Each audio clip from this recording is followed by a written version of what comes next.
Hi, and welcome to Hiss and Tell, a cat behavior and more podcast, hosted by me, Christina Wilson, animal behaviorist. Today's episode is all about fear-free, which is an approach used to reduce fear, anxiety, and stress in our pets.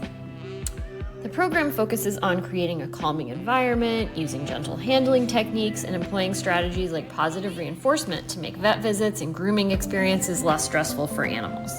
Join me as I speak with Mikkel Becker, the lead trainer for Fear-Free. Welcome to Hiss and Tell. I am your host, Christina Wilson, and with me today is Mikkel Becker, Fear-Free's lead animal trainer. Welcome, Mikkel. Thank you so much for having me. I'm really excited to be on your show. Thank you for being here. And who is that I see in your lap? There is an animal friend. Mr. Otis. He's our little pug, Pekingese, Brussels Griffon, Chihuahua rescue. He's so cute. He's a mix of kind of lots of different things. But yeah, he is just definitely our little special needs guy. So we were his fifth home by the time he was 7 months old. So oh my gosh, he's been through a lot, but he is so loved and has come so far.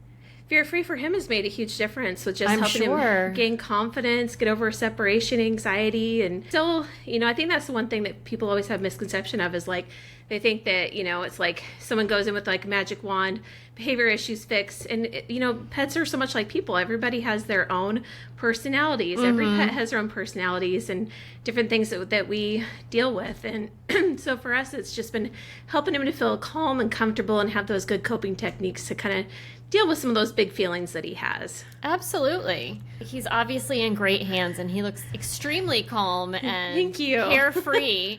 Yes. So he looks like he's living a great life. He is. He's so loved. Yeah. So can you just tell me a little bit about your education, your background, how you got involved with Fear-Free, and then we'll go into exactly what Fear-Free is. Yes, definitely. So I went to school for broadcast journalism. Then after I graduated, I was like, what do I do with this? Because I ended up switching. I was 3 credits away from broadcasting and ended up being like, this just isn't my passion. And my dad, so I grew up with him. He was the veterinarian on Good Morning America. And cool. So, yeah, Diane Sawyer was like my hero, my role model. Like my yearbook is like, that's my goal, is to be the next Diane Sawyer. And but just things were changing at that time, and so it was like this big shift. And actually, we went to the GMA had the 30th anniversary party, and the day before, I just had her sign a shirt that said the next Diane Sawyer, and she came up to me right at the party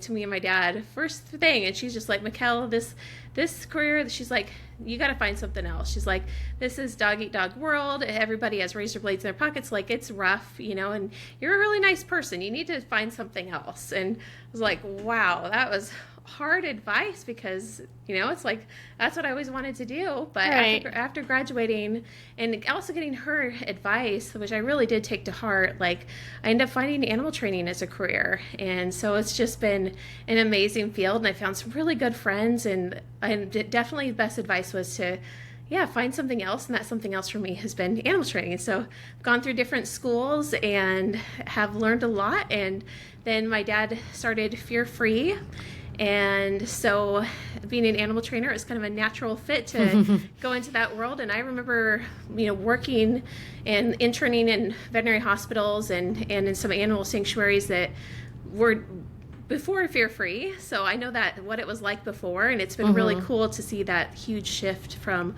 what it was to what it is now. Yes. Yeah, I totally agree. So speaking of what it is, can you explain to our listeners what Fear-Free is and how it applies to feline behavior and care?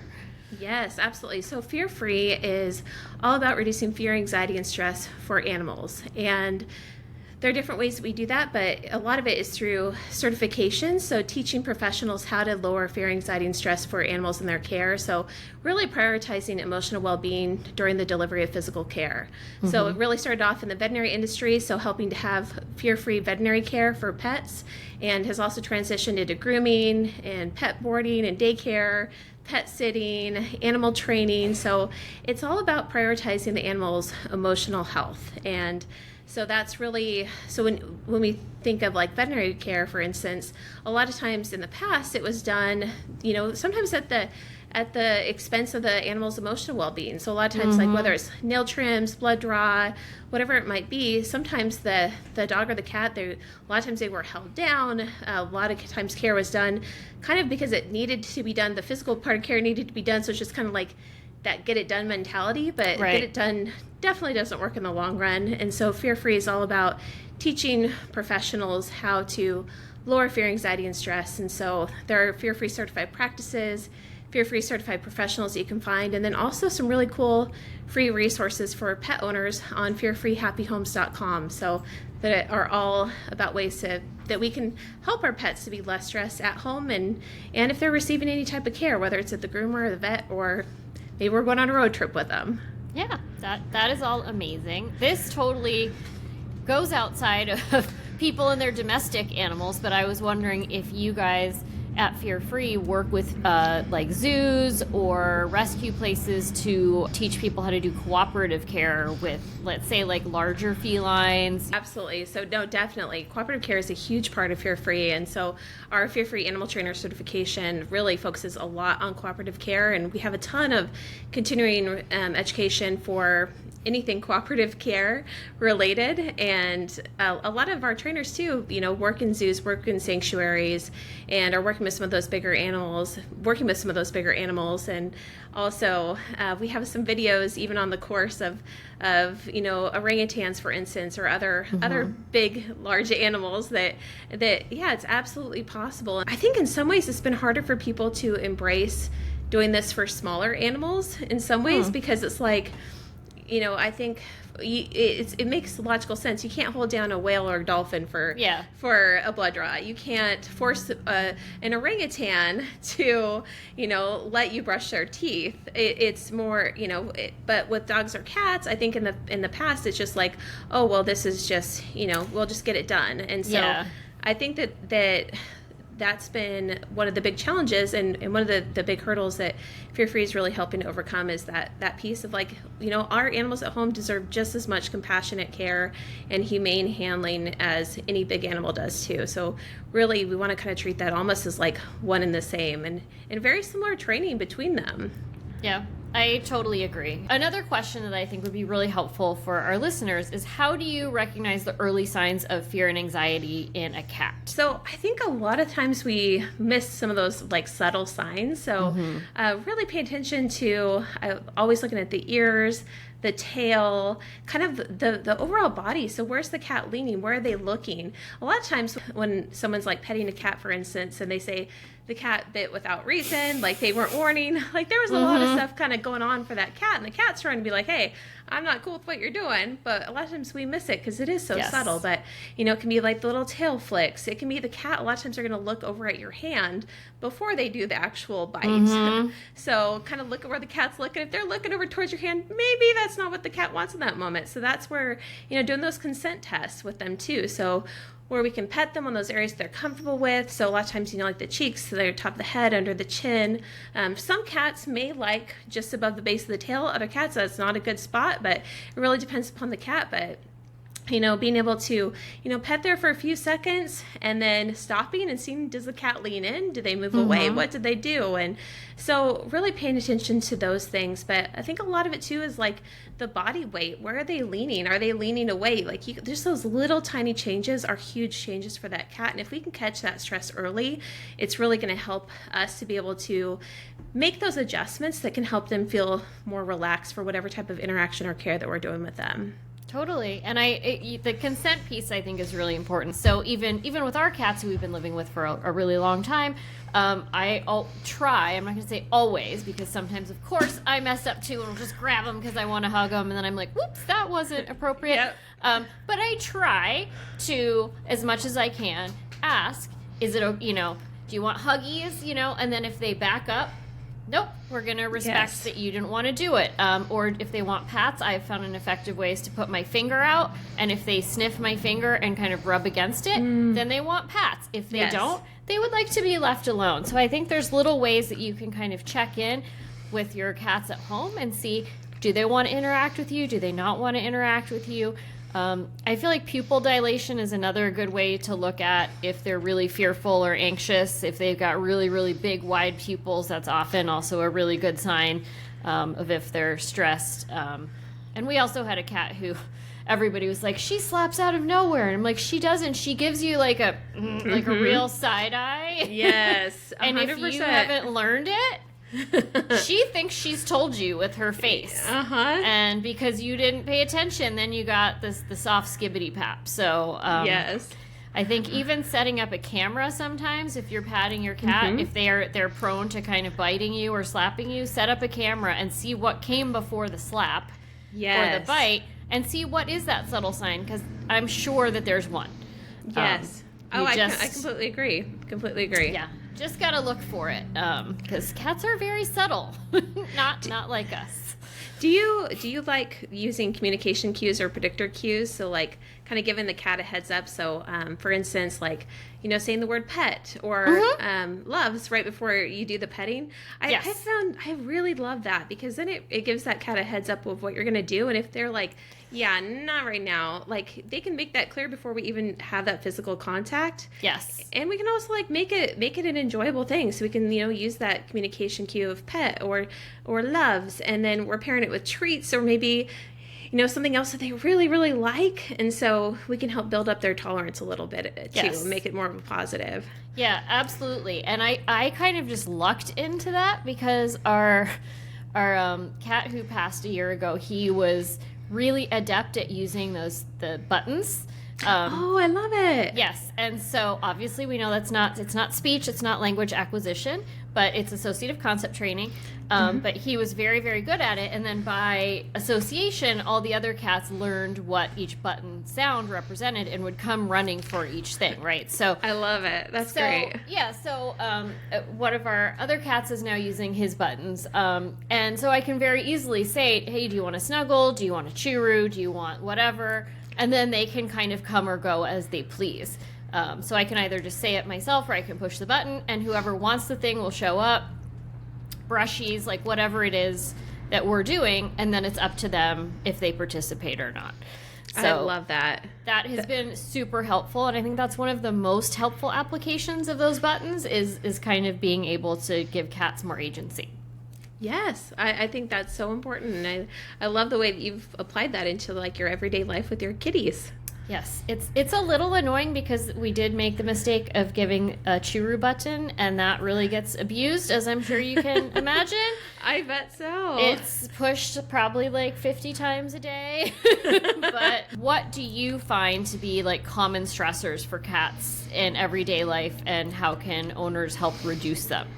Yeah, for sure. That's a really, really great question. So I think that for one part of that is that lack of stimulation, lack of enrichment. So a lot of times cats need those positive outlets. They need that opportunity to be a cat. And a lot of times they get in trouble for things like scratching or, being unruly, climbing up the curtains, these things that are just part of being a cat. But a lot of times they lack those outlets, and sometimes we don't pay attention to them when they're doing the things that we want them to do too. So when they're scratching on that scratch and post, a lot of times that may go unnoticed, and maybe the cat is not getting that positive attention that they want, but sometimes they'll take what they can get. So that even if it's negative attention, they'll take that and they'll do some of those unwanted things.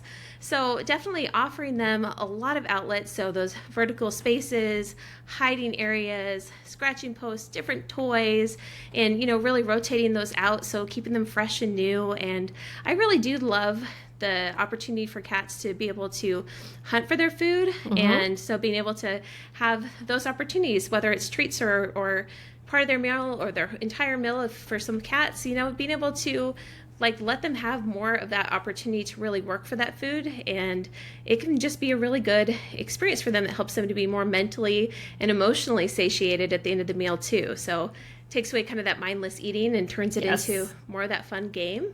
So I love that. And, I think some of the stressors for cats are, and we talked about lack of consent and lack of, agency. So cats really do want to be able to have a voice and a choice in their care, in their day, in their interaction. So the more that we can offer that to them and offer them those choices rather than forcing something upon them, it's really important, and offer them that positive choice, and that gives them control. Like, all of us want to have some sense of control over our lives, and I think animals are the exact same way. And so the unknown, the unpredictable, can be really, really scary. So cats like to have some understanding of what's going to happen to them, so that positive predictability. So trying to keep in some of those happy routines while also offering them some variety with those, the rotation of toys, rotation of food puzzles, things like that. And also, litter boxes. That's another huge issue. Is like, a lot of times cats are given such limited choice on where they can potty and what that potty area is like. Like, it would be like a really gross restroom where nobody's flushing the toilet, and it's like, the poor cat is expected to just go there when their litter box hasn't been scooped out in a couple days to a week, and sometimes 2 weeks in some places that I've gone to. I'm like, oh goodness, like, these, of course they're having some issues, and some of those litter boxes can be really scary or really small, and sometimes they want to have more than one litter box too. So, just trying to really offer them what they need, and part of that is offering them the right amount of litter boxes. So, yes. 2 for every 1 cat, plus 1 for every additional cat at least, and in different locations. So sometimes people think like, oh, we'll have them all in this one room. Well, to a cat, that can count as 1 litter box. So we really need to have those in different areas, and especially because cats definitely, there can be some of that territorial stuff that goes on between cats with certain things. So it can be scary for some cats, socially intimidating, to go to the bathroom in the area where that other cat that's maybe being a little bit of a bully kind of lurks. So they're going to go where they feel more comfortable, which maybe is going to be on the carpet downstairs or something like that. Yes, that's how I get a lot of inappropriate urination cases. Yes, because of that, because of bullying, because there's not enough litter boxes, because they're not being cleaned out enough, because the substrate is not right. Like, there's a lot of that stuff. I do want to touch on one thing that you said, just to clarify for our listeners, that you said it's great if cats can hunt for their food. Do you want to just explain what you mean by cats hunting for their food? Yes. No, thank you so much for that opportunity to clarify. So unlike, a cat going out and, hunting, for insects or mice or whatever that they may do if they were just kind of all out on their own, for us, we can create modified hunts in the home. So this could be like being able to, have little pieces of their food hidden in different areas. So this could be up on their vertical perches. There are also a lot of different really cool cat food puzzles similar to dogs, and we can change the difficulty level. So you can have them be really easy to more difficult.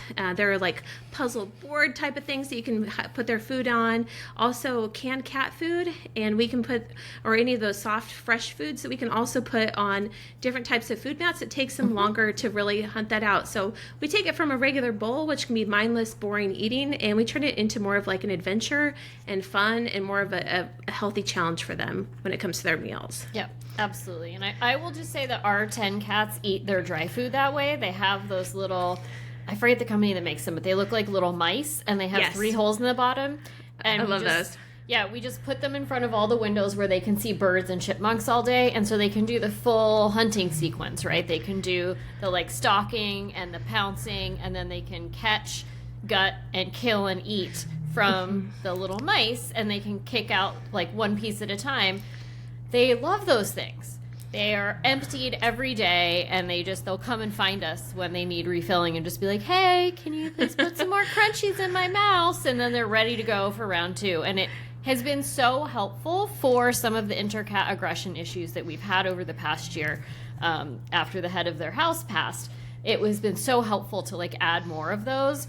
It's really helped kind of calm them down because they're doing a species appropriate behavior. Yes, so I love that. That's my favorite puzzle too. And is it Doc and Phoebe? I think that's what it is. Yes, yeah. I love that. What are some of the key principles of fear-free training techniques for cats specifically? So definitely positive reinforcement based. So we want it to, again, give that cat a voice and a choice in their care and in their interactions. So we really want to make it make it the cat's idea to participate, make it the cat's idea to be involved in their care. And so really coming at it from their perspective. So trying to set up their environment, we call it considerate approach, where we really set up their environment, set up our interactions in a way that minimizes fear, anxiety, and stress. And this could be something like giving them a non-slip surface, for instance, that they can go to for care rather than it ever being on the slippery floor or a slippery table. Like, we want to make sure that, because one of an animal's innate fear is the fear of falling. So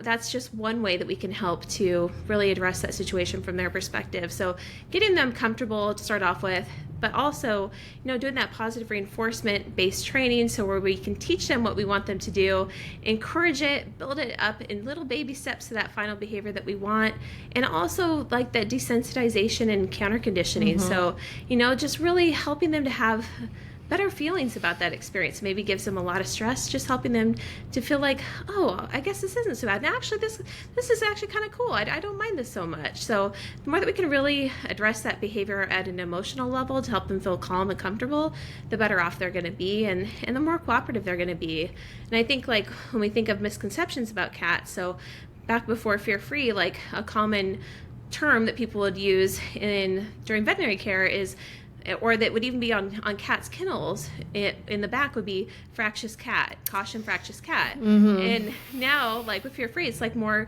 that's a caution fearful cat. So what are we going to do to help that cat to feel more comfortable, to feel safe, to feel secure in their world, in these interactions? And so it's really taking it from like a standpoint of like, we're just going to address the outward behavior. This cat is really upset, they're dangerous, they're a hazard to work with, versus like, this cat is just terrified. A lot of those cats feel like they're literally going to die. And so how do we help them feel more comfortable? And so definitely modifying the environment, modifying our interactions, being able to use those rewards whenever possible, and then sometimes also being able to use nutraceuticals and pharmaceuticals to help that cat. So a lot of times we think of like the 4 F's, which are of stress. So it'd be like fidget, and then freeze, flight, and fight. And then the 5th one that we want to add in there is far out.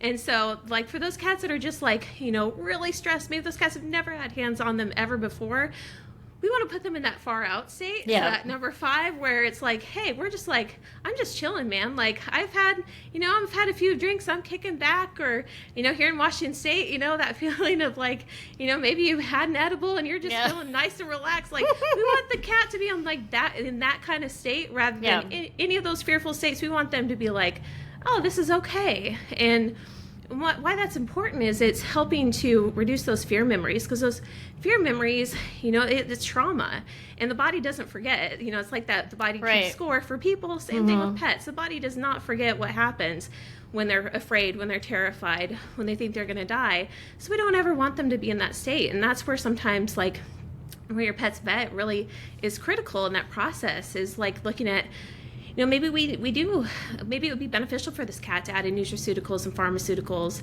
and just help them to be more relaxed with this, so their body doesn't immediately go into that fight or flight mode. So that's a really important piece of Fear Free too. Yeah, I agree. And I think also, I just did, speaking of vet visits and how to keep your cats comfortable in these kinds of uncomfortable situations, I just did a really great continuing ed course in pattern games.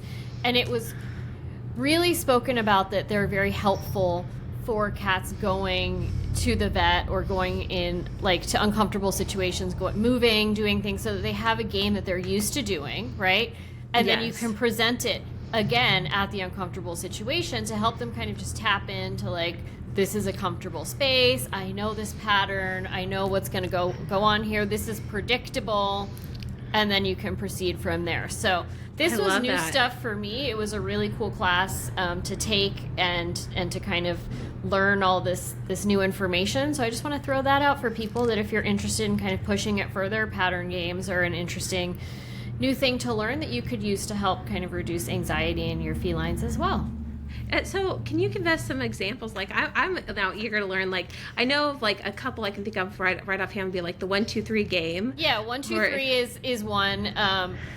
there's like so many. There's Up and Down. There's 1, 2, 3. Yeah.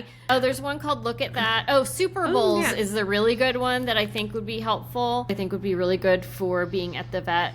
There's just several, especially that, like, if you want to try to move them out of their carrier or move them back into the carrier, that would be helpful, and could also be helpful for carrier training at home prior to a vet visit, which I also really encourage people to do. Make sure your cats are carrier trained so that they're happy to go into their carriers and find their, think about their carriers as a safe space. Great point. Absolutely. Totally agree.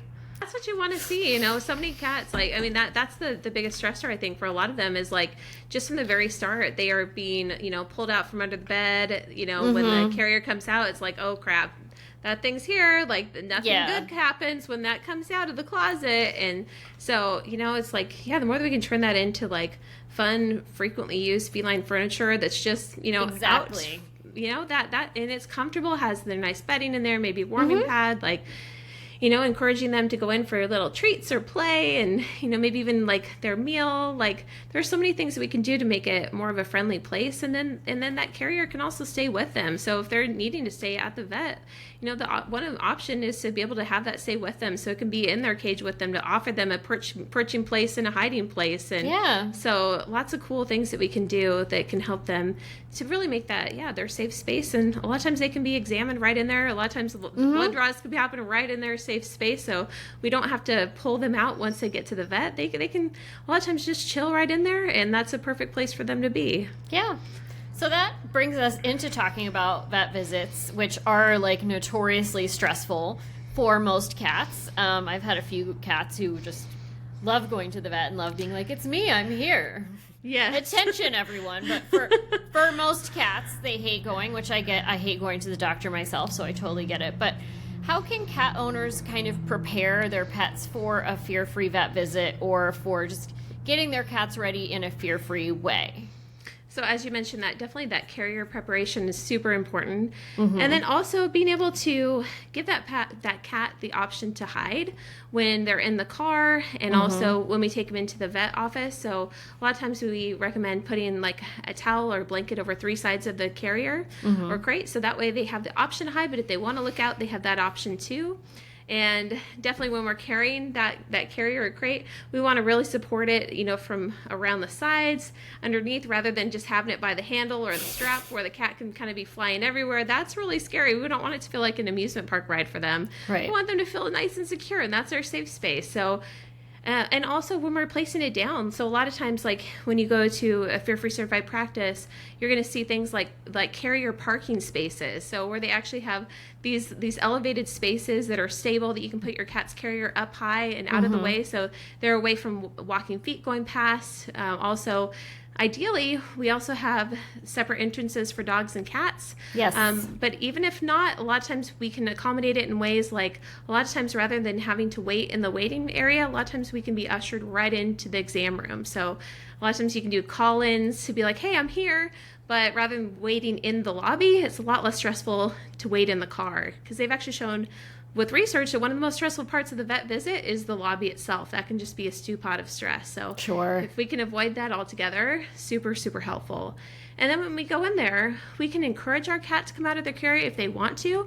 But again, it's okay if they don't. And especially if we can get those top removal carriers, the ones where the lid can come off so they can still easily access the cat, that can be really helpful.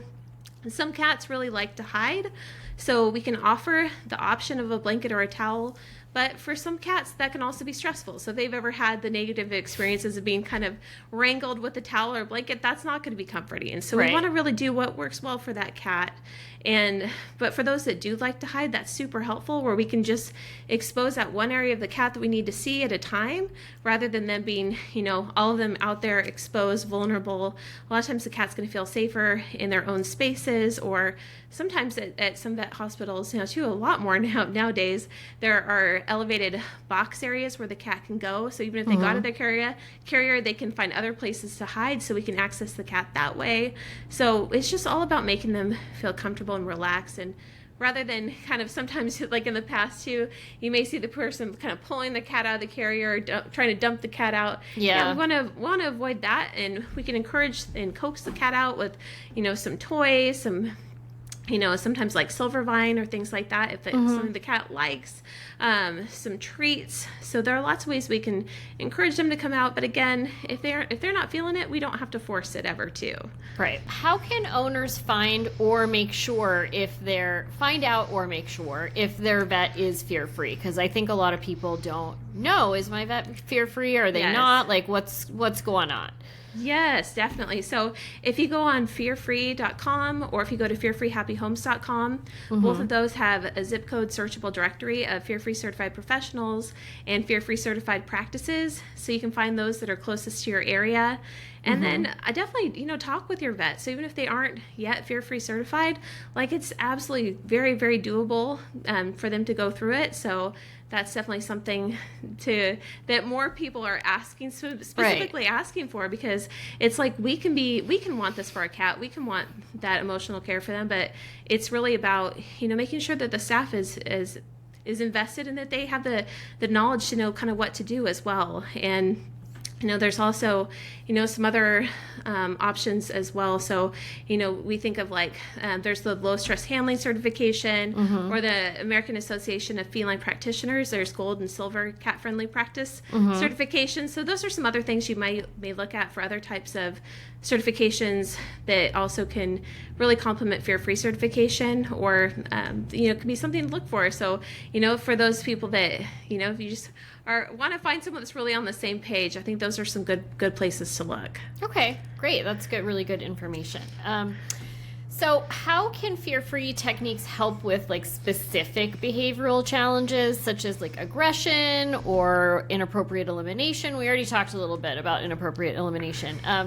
But do you have just some thoughts about how fear-free can help with specific behavioral challenges? And you don't have to give us like all the steps.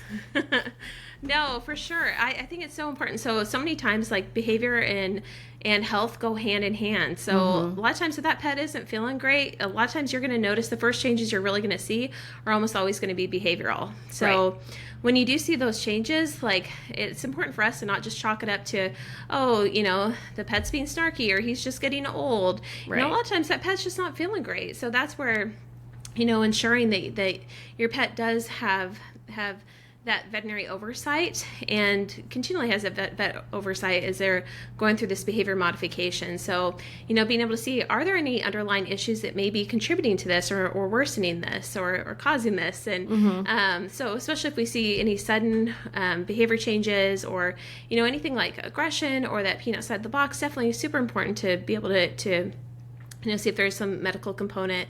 And then also, say that we're going right into behavior modification, sometimes medications or nutraceuticals can be really complementary to some of the behavior modification that we do. So that's where really being able to have that partnership between the trainer that you're working with the behavior consultant that you're working with, and your veterinarian can be really key, because, while medication or nutraceuticals in and of itself aren't going to be like a magic wand fix, like it's all better kind of thing, what it can do is it can help your pet to be in a better space to learn and can help to just kind of lower those stress levels and get them in that better headspace. So as you mentioned, like fluoxetine, our little guy Otis here is on some long-term medications for him. So it'd be the generic version of Zoloft.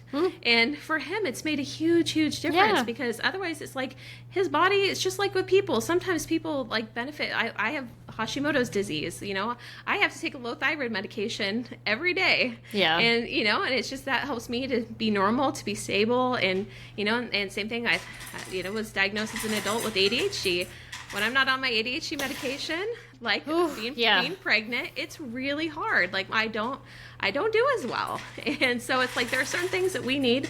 Same thing with our pets. And so it's like for Otis, for instance, he is just so much more like just kind of easygoing. And what we don't want, I think there's that misconception that behavior medications turn that pet into a zombie. Yeah. That makes them like just numb or they're dull or they're like tired, lethargic all the time. That's not what you want to see. If you're seeing that definitely talk to your pet's vet. Unless it's a situational medication, like for a pet with car anxiety, or maybe they're going to the vet. Sometimes those situational medications may make them a little bit sleepy, or just kind of a little bit, maybe like they've had a couple drinks kind of thing.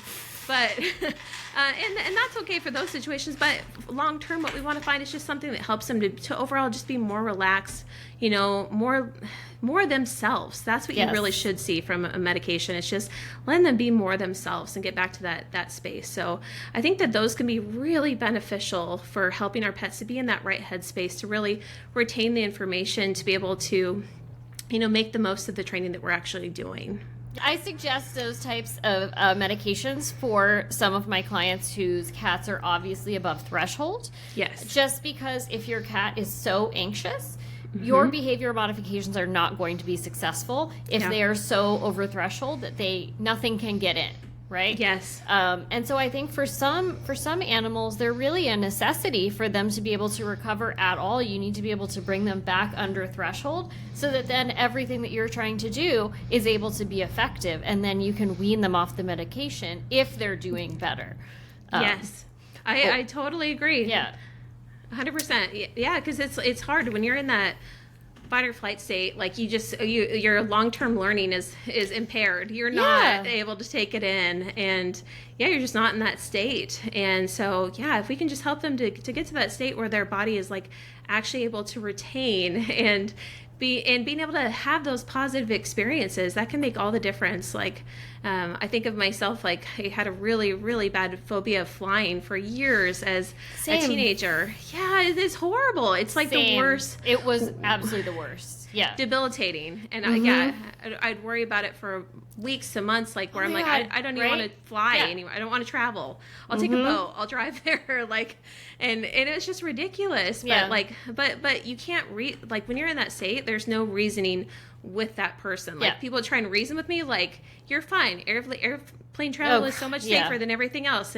But that doesn't matter when you're in that state and you literally think you're going to die. Like, you literally think you're going to die. Yeah. And you can't even remember what's happening. Like, and that's even more like, I would get calming medications or sleeping medication. Didn't even touch me. No. Like, and didn't do anything. And I'm just still in that state. And then I would start to panic, and I'd make other people around me start to panic. And it's just like this awful spiral. So, that's where, for me, getting on the right medication and the right benzos at the time, and then also that behavior modification for myself, and that combination is what helped me to overcome it. And still, I fly now, and I love flying now. Every once in a while there'll be a trigger, but I'm like, okay, I know what to do. I can go back into that deep breathing, and I don't need that medication any longer. But if I did, I would not hesitate to take it again, because it's like, why suffer? And why should our animals have to suffer? It's unnecessary. I agree. Yes. So I really think it's important to talk about this stuff with respect to our cats, or to our pets in general, because they're not just, animals with bodies. They also have brains, and we have to pay attention to them as well. And those brains are the drivers of a lot of behavioral issues, which is the whole point of this podcast. Yes. And I just really want to see more happy cats and more people who are more attuned to the stuff that's going on with their pets. So speaking of that, how do you see fear-free kind of evolving in the future, like when it comes to improving feline welfare, whether it's at home or in the shelter or in clinics? Like, what's going on? So you mentioned about some larger animals, and I think you're going to see a lot more of that, like even in the cattle industry with other livestock, like because and part of Fear-Free's partnered with Dr. Temple Grandin. Oh, amazing. We just love it. She's so cool. And, and it's like every animal deserves to live the best life that they can, and the best life that they can have. And, and so it's all about taking that fear, anxiety, and stress out of their daily lives. And even things like improving, dairy cows, like for instance, like being able to offer them different choices. So being able to, for instance, like different, different places that have even like massage machines for these cows that they can go through, and it actually helps to improve milk production, being able to give them more comfortable bedding, being able to give them more space to move around, like just these different choices and options, like that makes such a big difference. So Fear Free definitely is going to be expanding more into other animals as well, and just really helping to improve their lives as much as we can. And the cool thing about Fear Free is it's really starting to expand to all different types of areas, including we have Fear Free shelters. So and that's a program that you can go through and become a Fear Free Shelters graduate, and it's all about ways that we can help to improve that animal's life when they're in rescue, and making that a less stressful experience. And so, and it's really kind of like that ecosystem of care. So wherever you're getting your pet from, trying to be able to have some Fear-Free like protocols going on there, that we can help to socialize these animals well if they're young, the young kittens or puppies, and to things like at the shelter, being able to make that a lower stress environment, which helps those animals to get adopted out faster. And then, the groomer, the vet, the animal trainer, pet sitting, daycare, pet sitter, maybe, and I think that's one thing we've thought about before, is something like looking at even dog walking, things like that, ways that we can help to improve that animal's lives and make it consistent across the board. Because even if you take something like nail trims, for instance, and say you take your pet, your dog, your cat, to a Fear-Free certified veterinarian, if you then take your pet to the groomer and they aren't using the same kind of protocols, everything, your animal can regress, because, and sometimes that's the scary thing, is sometimes we don't know what that animal's experience is. And so someone may say, oh, the animal did just fine for me. But when you really look at it, and that's a lot of times what I'll find in different individual animals that I work with, is actually the animal wasn't fine. Right. And in fact, they were, more manhandled, or, not that muzzles are always bad, because sometimes we can train an animal to voluntarily put on a muzzle and to enjoy their muzzle, and it can offer them more freedom. But if it's just forced upon them and it's a scary thing, the muzzle in and of itself can be a big trigger, and also it can be a really big danger to that animal too, because, you increase that risk of asphyxiation, and the pet, being so panicked that they throw up, and then they can choke on that, because when they're in that muzzle, like, there are just so many bad things that can happen. But even just the part of like helping our pet to feel more relaxed with care, we really want to make sure that wherever they go to, that they really have like that emotional bubble wrap around them, that they're being protected, they're being cared for during that delivery of physical care. So that's where I see Fear Free going, is for it to expand to all areas of animal life, and for that to just become even more easy to find for your pet, so it's more the standard. I hope that it does. That would be amazing. I hope so too. It would make such a big difference. It would. And one of our listener questions was, and I know this listener, and that they volunteer at a shelter, and their question was, what measures can a shelter take to become more fear-free? And outside of, taking the fear-free course for shelters, so many shelters have so many, it can be so there's so many levels of bureaucracy to go through. Yes. Are there steps that just people who are working or volunteering at the shelter can take to help the shelter, or to just do things more in line with fear-free, other than just the whole shelter saying, okay, we're going to go fear-free and we're going to take this course and we're all going to be certified? Because I think that's a big hurdle for a lot of, especially like city shelters, to jump through. Yeah, one really cool thing, just to mention it as an encouragement, is even if just one or two people go through, it's a free course. So our shelters course is completely free, complimentary. So just really truly wanting to do the right thing for those animals. But some easy things that we can do is like, when we're thinking about cats, is rearranging the way that the cat's cage is set up. So a lot of times those cats don't have a great hiding place. Cats need a good place to hide, and they also need to have their cage set up in a way that their food and their water are as far away from the litter box as possible. And so a lot of times just rearranging that, giving them that non-slip surface, those areas to hide, for them, like clicker training, I'm a huge fan of that for cats, and we can do that in the shelter, but I think that's a little bit more advanced. But even things like, being able to, when we walk by, maybe we can even just, have some freeze-dried cat treats nearby, so when we walk by, maybe we can just, every once in a while, we just give them a little treat. They don't even have to look at us, come towards us, anything, and then we just walk away. So for those fearful cats, a lot of times we're adding too much social pressure, where we have to, like, hand give them that treat, or we're putting the treat right up next to them. That can be too much for a lot of those cats. Literally, we want to make it as low pressure as possible, and we can help build their confidence over time by doing that. So just a few changes in the way that we interact with them, and being able to do things like, especially like for their veterinary care that they get in the shelter, any grooming that they get, we want to make that as fear-free as possible. So, even literally just having your veterinary team get fear-free certified is going to make a huge difference, because a lot of times that piece can be one of the most stressful pieces of all. And so if they're going in and it's like, oh my God, this stressful manhandling kind of care, that can really, be upsetting for them and kind of set them back. And instead, we want them to really have that protected experience. And another thing too is, like, when we talk about hiding, so giving them those hiding areas, also giving them those options to hide. So not that they, have to be completely, curtain over all of their cage, right. But, maybe over part of their cage. That can be really helpful for those cats, especially those that are just kind of getting acclimated. It takes them some time. So being able to make that really a safe, secure space, and trying to utilize more of those eye level cages, or those that are at least 1 foot or above from the ground, that can be right. really helpful. So, a lot of times, when you look in shelters or some veterinary offices, the top cages, are more of a storage area. Right. And a lot of times they're using more of those lower cages. We want to switch that up. So if anything, if we need storage, we can use those lower cages. We want those higher up cages, you can still access the cat. We want those to be the areas that they're kept in. So that way they're going to feel more safe and secure just in that way. Sure. I think that makes a lot of sense, and I think people might, for some reason, think that it would be less stressful for the cats to be on the lower cages because they don't have to be face-to-face with people, not thinking about how cats are more secure the higher up they are and the more visibility they have out.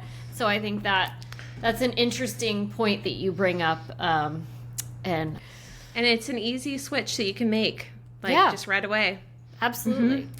So just to go through a few questions from listeners, somebody asked, what are some ways to get our male cat to stop bullying his sister? We've tried everything. And this isn't necessarily a fear-free question, but they are asking you anyway. So yeah, fear-free. No, I love it, and I think, one thing that you mentioned earlier is that provision of a lot of resources, and giving. So just adding in food puzzles, that can help to reduce that inner cat aggression in and of itself. So that's a big thing right there. Love that you're doing that.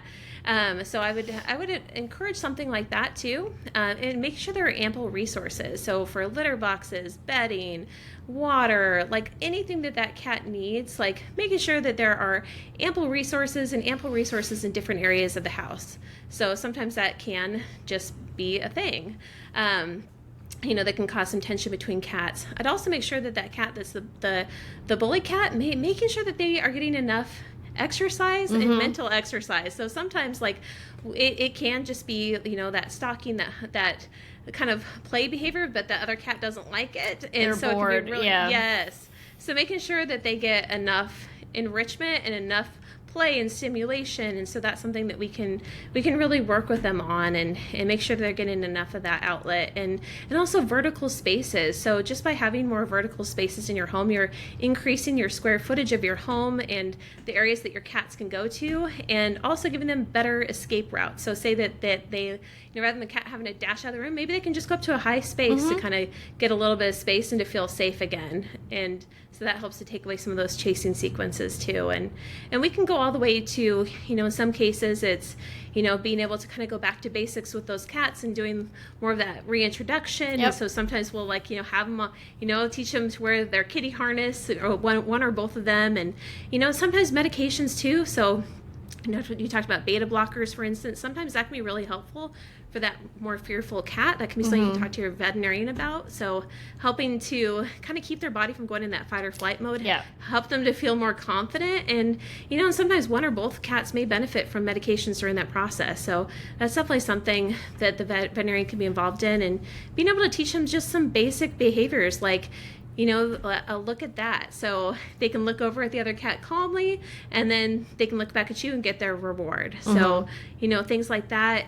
Sometimes movement can be a trigger for some of those cats. So we can work on, the other cat at a distance, doing a little bit of movement and being like, okay, we're good with that. Maybe we can go a little bit closer, and, not pushing it too much either. So giving them time, letting them have that space, and I know that's a lot, but that's kind of a good start. It takes a lot. I always tell clients that solving a behavior problem there's not one thing that's going to come in and solve it. It's like putting a puzzle together, and you have to find the right pieces that come together for your particular puzzle to solve it, right? So at the beginning, you just kind of throw a bunch of things, like you're adding environmental stimulation, you're adding intellectual stimulation, you're adding height, you're making sure nobody's bullying in the litter box, maybe you're adding medication if it's severe.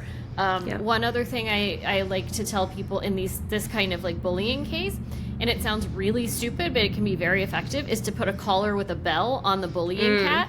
Because often these cats, they get into a behavioral loop where one cat is bullying and they're enjoying stalking, pouncing, and getting in this case their sibling, and then the other cat begins to exhibit prey behavior, right? So they're flinching, they're looking around, they're acting like a prey animal, which then just feeds into this circuit of one cat being the bully and the other cat being afraid, and they just egg each other on, and it gets tighter and tighter and tighter and tighter. And so if there's a bell, the cat who's afraid always knows where the other cat is, and so they don't have that prey energy anymore.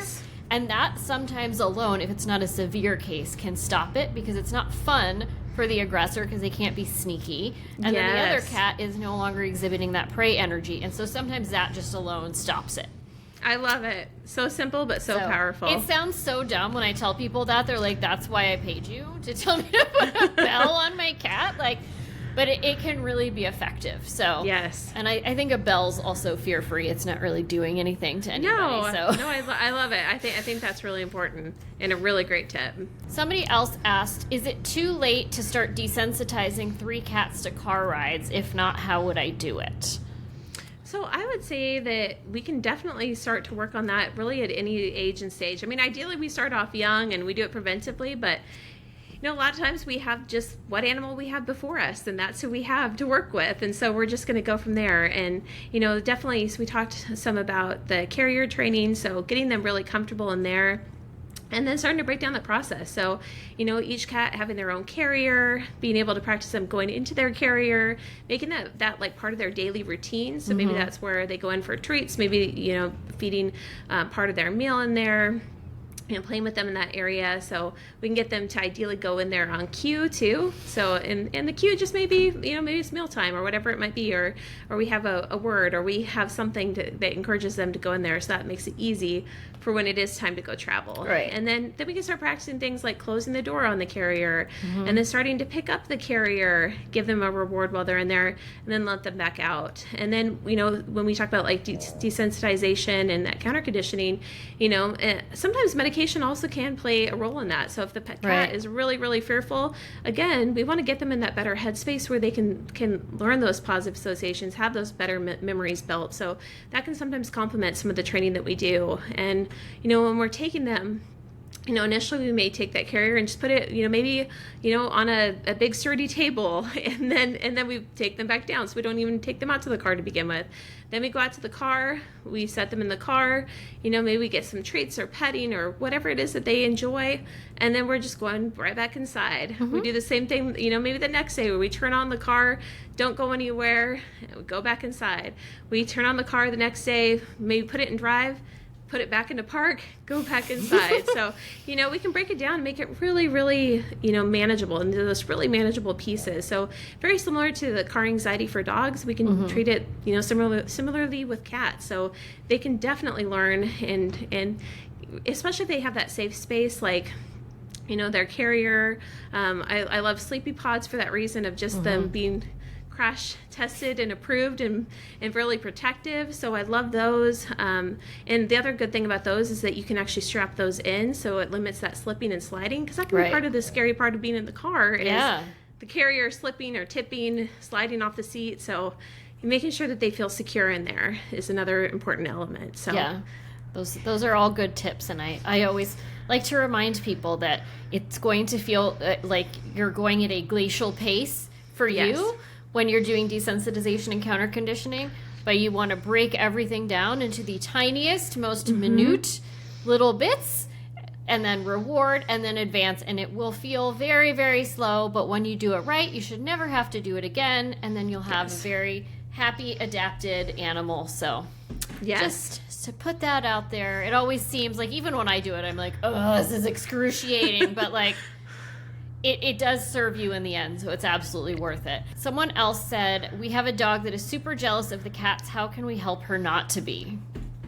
So definitely there are some things that we can do. So one thing that we can do is really helping the dog to understand that when the cats are around, really good things happen. So, when Kitty's approaching, that's when our dog gets lots of loves. Maybe they get reinforcement, they get that treat, even treating them for looking away from the cat. That can be a big deal. So giving them the alternative behavior. Maybe it's just, going into a sit or a down or going to their spot. But also, whenever we give the kitty attention, our dog gets attention too, or they get that treat right after. So if we give something to kitty, dog gets something right after. So we start to get that positive association that, like, hey, when the cat's around, actually really good things happen. And when something really good happens to kitty, like, something really good always happens to me. So we start to build that association, and also build in some of that calm patience of like, oh, I can wait for a cat to get attention because that means I'm going to get something really good right after. So that can be beneficial. So this last question is very prescient to your situation. How can I help my cat adapt to a new baby? Yes, that is definitely something that's on my mind right now, for sure. So some things that we want to think about are being able to really encourage our cat to have those adaptive behaviors that help them to feel calm, comfortable, and happy around the baby. So sometimes when, new parents, it can be really stressful. We're trying to get the area ready for baby. It can be really frustrating, for instance, if the cat hops right up in the crib and, and that's not necessarily what we necessarily want, but what do we want? So thinking, okay, let's go ahead and put in those alternative resting areas for kitty before baby even arrives. So we're going to get them used to that. So maybe we have a little kitty bed or kitty perch in that area, or we manage it. Sometimes, like, if the cat can't be in the area, can we get them used to having the door closed? So, and sometimes that can be a frustration for some cats. So we can get them comfortable with that over time. So that way we can preventively and proactively ask kitty to go to their bed, and that's where they get their attention, that's where they get their love, they get their treats. And also that way, if kitty is ever doing something that maybe we don't want, so maybe they're